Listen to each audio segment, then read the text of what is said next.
Hey, good morning guys. Today I'm going to replace a starter on my 2008 Chrysler Town & Country. This is the new one. Went down and picked up. I do not have the old one because it returned as a core trade-in. And I probably should have recorded the uninstall, but I didn't. So I'm going to show you where it comes out of. See if you can see in there. Probably not. Right in there is where the starter goes into, and there's the flywheel that the teeth of the starter have to go into. The teeth are down there. I don't know if you can see that. Oh, this is horrible. Right there. Those are the teeth that turn the flywheel. And what holds the starter in place is going to be these two bolts. They're both 15 millimeter, and those go, the starter will face in like that, and then the bolts will go in from the back side into this hole, and then into this hole down here. So it'll come in, you'll put the starter in from this side, and then you'll bolt it in from that side. See, that's, well, let me see if I can. Okay, there's one of the holes right there, and then the other hole's at the top right there.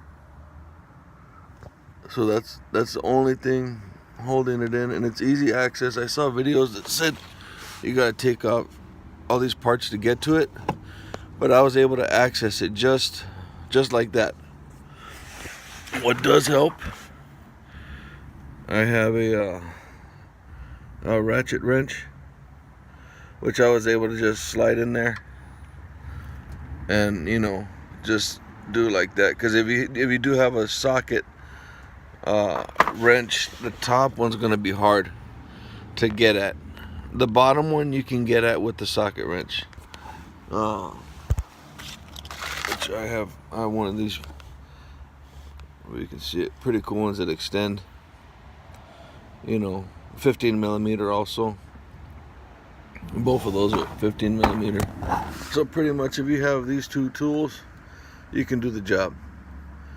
You know, just get up there, take the bolts out, and then the wire connections, you're gonna have, let me see, you're gonna have, okay, the positive cable is gonna be hooked up on this one, and that's just a spin-on nut. You just put the cable on there and spin it on there, and then there's a tab, a wire tab that you can only fit on one way. So those are the only two connections on the starter itself, is the power and then the ground for these two tabs. Now my original one that I took off only had one tab on it. The new one that I bought came with two tabs. I removed the other tab because it was optional. It's irrelevant. It was loose, so I matched it up with my old one, and this was the tab that it's supposed to be used. So that's the one that stays on there.